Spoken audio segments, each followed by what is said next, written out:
In the gloomy crypt of the royal palace of Madrid, between silver candelabras and crimson velvet curtains, rests what they say is one of the most intimate and disturbing secrets of the European monarchy.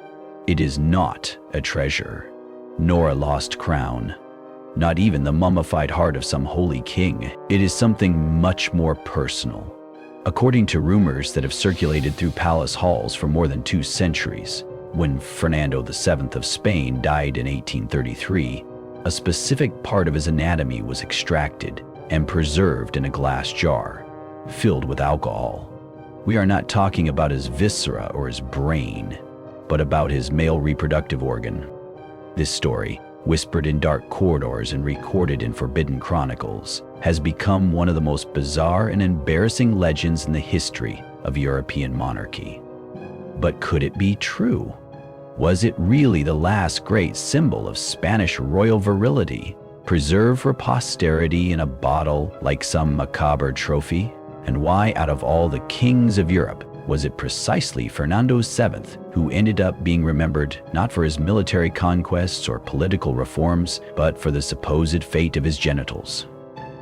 To understand this grotesque and fascinating story, we must dive into the life of one of the most controversial and despised monarchs in Spanish history. Fernando VII was not simply a king. He was a coward, a traitor, a tyrant, and, according to his own subjects, a man whose questionable masculinity became the perfect reflection of the decadence of an empire that had forever lost its glory. Fernando was born in 1784, son of King Charles IV and Queen Maria Luisa of Parma, in a Spain that was no longer the world power that had dominated the oceans in previous centuries. The Spanish Empire was in terminal decline. It had lost its American colonies, its navy had been destroyed by the English, and its economy was in bankruptcy. Worse still, revolutionary and later Napoleonic France threatened to swallow the entire Iberian Peninsula. From a very young age, Fernando showed a deeply disturbing personality. He was known for his cowardice, his tendency toward treason, and his inability to maintain any lasting loyalty. Even as Prince of Asturias, he actively conspired against his own father, going so far as to write secret letters to Napoleon Bonaparte asking for support to overthrow Charles IV. This family betrayal would be just the first of many acts that would define his reputation as the Felon King. In 1808, when he finally managed to force his father's abdication and took the throne, Fernando lasted barely 2 months as king. Napoleon, who had been manipulating the Spanish royal family like pieces on a chessboard, summoned both father and son to a meeting in Bayonne, France. There, in one of the most humiliating episodes in European monarchical history, Fernando voluntarily renounced the Spanish throne in favor of Joseph Bonaparte, Napoleon's brother, in exchange for a French pension and the promise of a castle in France.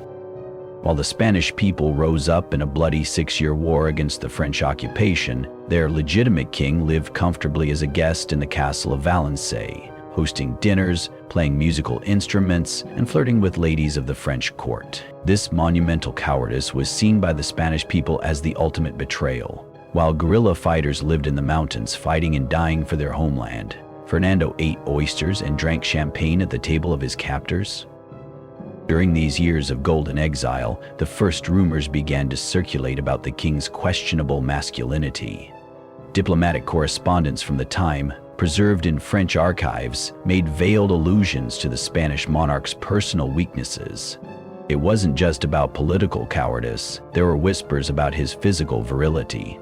Some French chroniclers of the time suggested that Fernando might be impotent, which would explain his ease in trading a kingdom for a life of superficial pleasures. When Napoleon was finally defeated in 1814, Fernando returned to Spain, not as a liberating hero, but as a deeply compromised figure. The people, in an impressive display of naivety or desperation, welcomed him as the desired one. This warm reception must have been one of the greatest political misunderstandings in European history, because Fernando immediately proved that his years in France had not changed his fundamental character at all. His first act as restored king was to completely abolish the Constitution of 1812, which had been drafted during his absence by the Cortes of Cadiz and represented the most advanced liberal ideals of the time. Fernando restored brutal absolutism, relentlessly persecuted all liberals who had fought for Spain's independence, and established a reign of terror that would have made even the worst tyrants in history envious. But it was in his personal life that the darkest and most disturbing aspects of Fernando's personality were revealed. He married 4 times, and each marriage was marked by rumors, scandals, and, more significantly, the king's apparent inability to produce heirs. His first marriage was to Maria Antonia of Naples in 1802, when he was still prince. Maria Antonia died in 1806 without having had children, and rumors circulated that the marriage had never been consummated. His second marriage, to Isabel of Braganza, daughter of the King of Portugal, took place in 1816. Isabel was described as an exceptionally beautiful and intelligent woman, but the couple had no children during the 3 years the marriage lasted before the Queen's premature death. Once again, it was whispered in the palace hallways that there were intimate problems between the spouses. Fernando's third marriage, to Maria Josefa Amalia of Saxony, was even more embarrassing. Maria Josefa was a pragmatic and determined woman who supposedly tried all the known methods of the time to get pregnant. Doctors were consulted, special prayers were held, pilgrimages were organized, but during 7 years of marriage, no heir appeared. The European court began to openly mock the Spanish king's inability to fulfill what was considered the most basic duty of any monarch, ensuring dynastic succession. It was during this period that the rumors about Fernando's masculinity became more specific and cruel. Foreign ambassadors wrote in their diplomatic reports about the king's particular difficulty. Satirical pamphlets circulated secretly through Madrid, joking about the king's lack. Some went so far as to suggest that Fernando may have been born with genital deformities, or that some disease had compromised his reproductive capacity. The situation became so embarrassing that when Maria Josefa died in 1829, Fernando, already 45 years old, was practically forced by the royal council to attempt a fourth marriage. The chosen bride was Maria Cristina of Bourbon II Sicilies, his niece, 23 years younger than him. This marriage had a desperate tone. It was the king's last chance to produce an heir and save both his political and personal reputation. Surprisingly, Maria Cristina became pregnant almost immediately. In October 1830, Princess Isabella was born, and 2 years later, Princess Luisa Fernanda. Finally, after 3 barren marriages, Fernando had managed to produce offspring. The cruel irony was that, after decades of obsession with a male heir, his only children were girls. The birth of the princesses should have silenced the rumors about Fernando's masculinity, but in reality, it had the opposite effect. It was whispered that the girls might not be the king's daughters, but those of some lover of the young queen.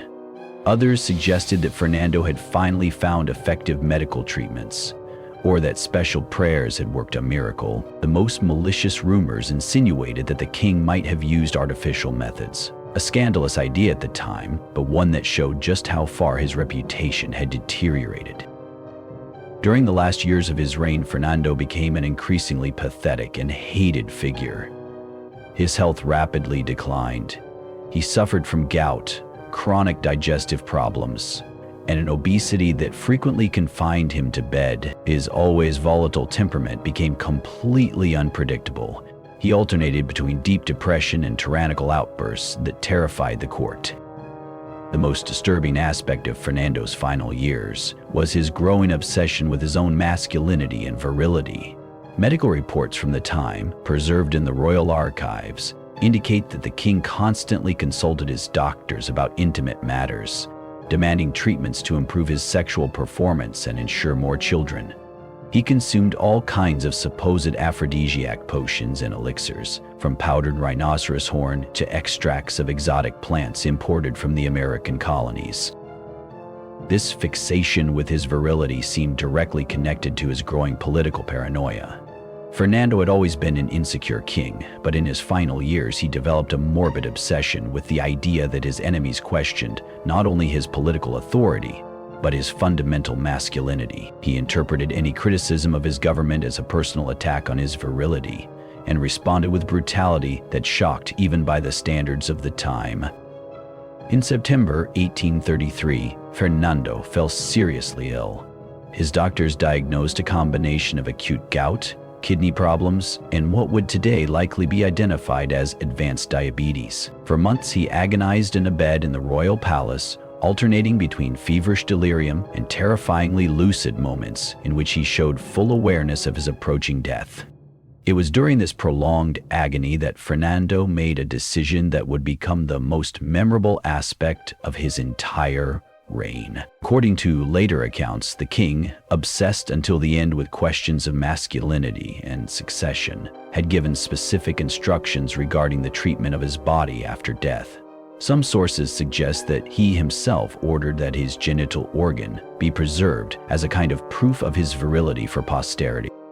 When Fernando finally died on the 22nd of 1833, his body underwent the typical embalming process of the time for royalty. This procedure involved the extraction of internal organs, treatment of the body with preserving substances, and preparation for the state funeral. It was during this process that, according to legend, the episode occurred that would give rise to the most persistent and embarrassing rumor associated with the name of Fernando VII. The exact details vary depending on the source, but the most common version of the story suggests that, by express order of the king himself or of someone close to him, Fernando's genital organ was extracted during the embalming and preserved separately in a glass jar filled with alcohol. This jar was supposedly kept in secret in the personal archives of the royal family, supposedly as a kind of relic of royal masculinity.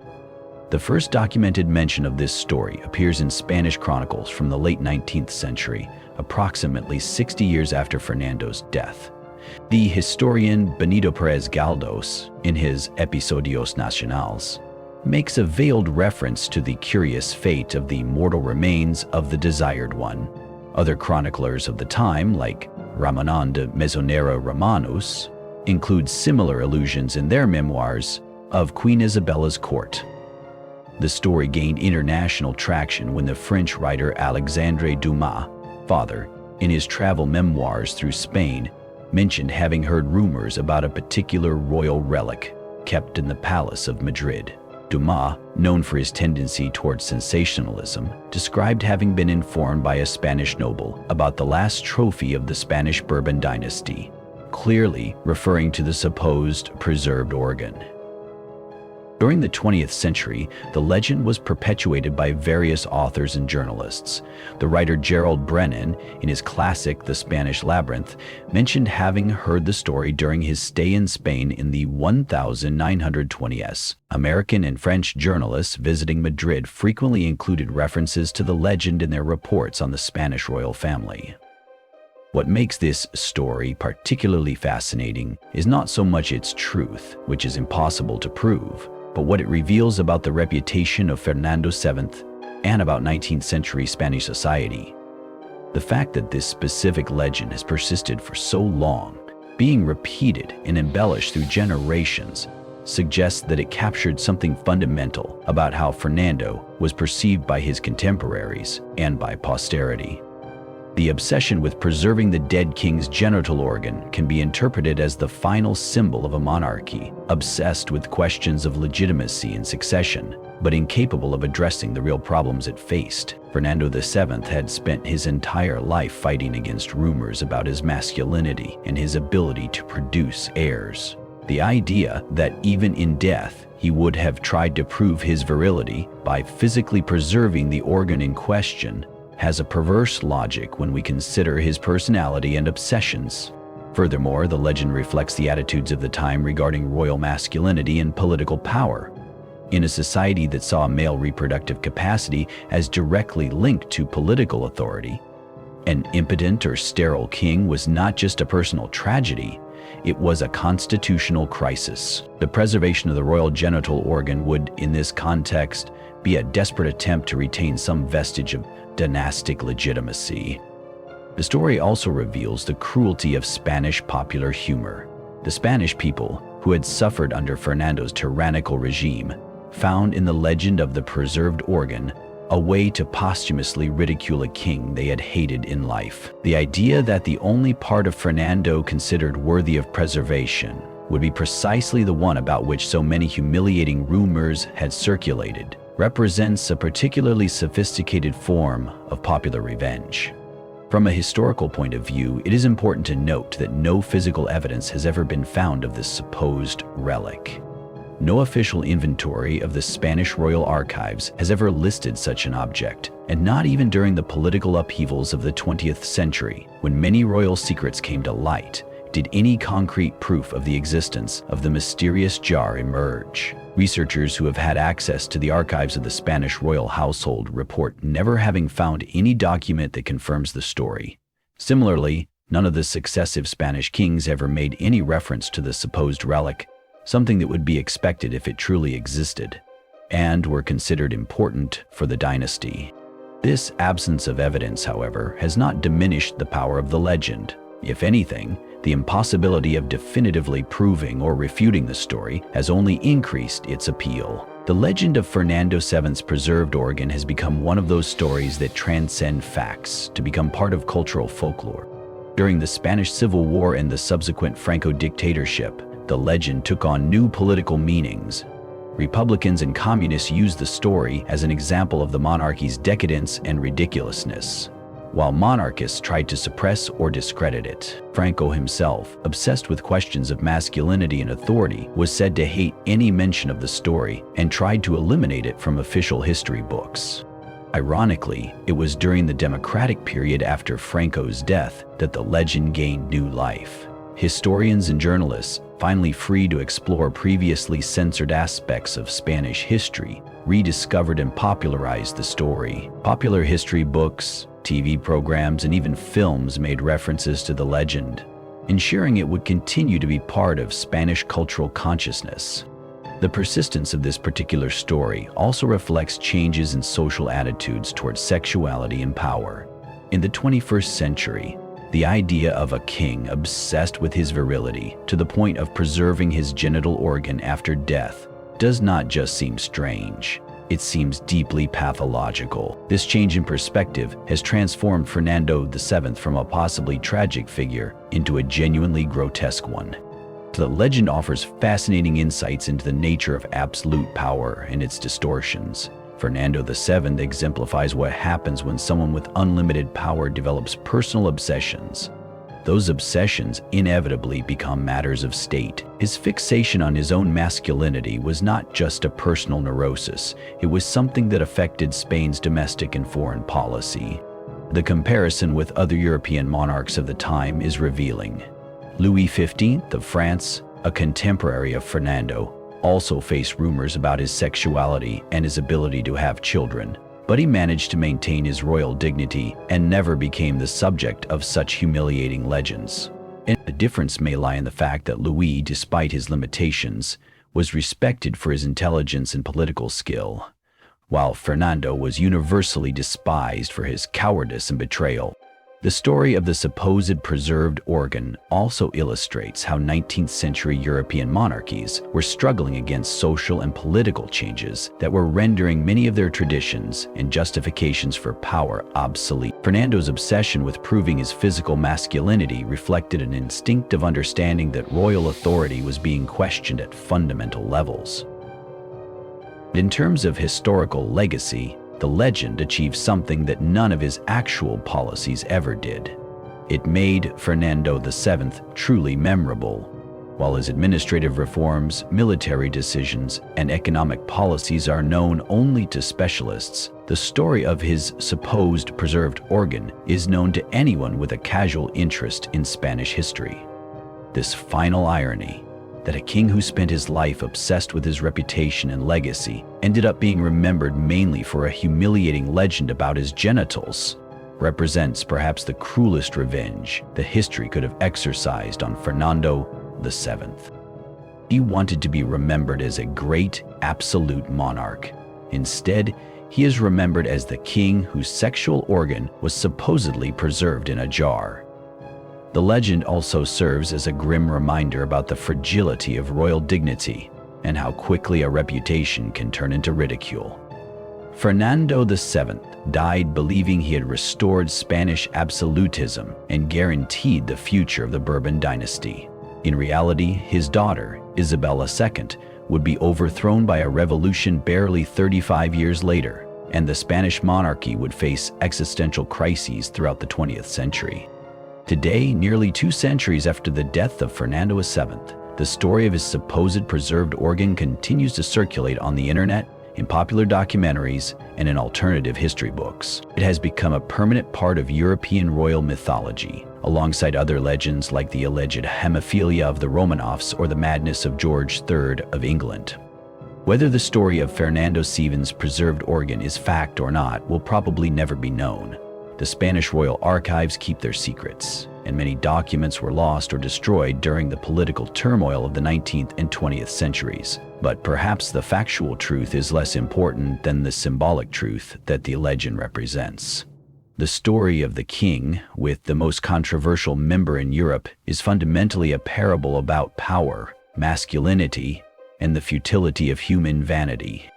Fernando VII dedicated his life to trying to prove his virility and authority, only to become an object of ridicule to posterity. If his organ was indeed preserved in a jar, it would be merely the final physical symbol of a life wasted on empty obsessions and unnecessary cruelties. In the end, the legend of Fernando VII reminds us that history has a cruel way of humiliating those who care most about their own greatness. The king who feared ridicule for his lack of masculinity became exactly that, not because he was preserved in a jar, but because his personality and actions revealed a poverty of spirit that no physical display of virility could ever mask. History can never be embalmed. It always finds a way to reveal the truth about those who try to control it.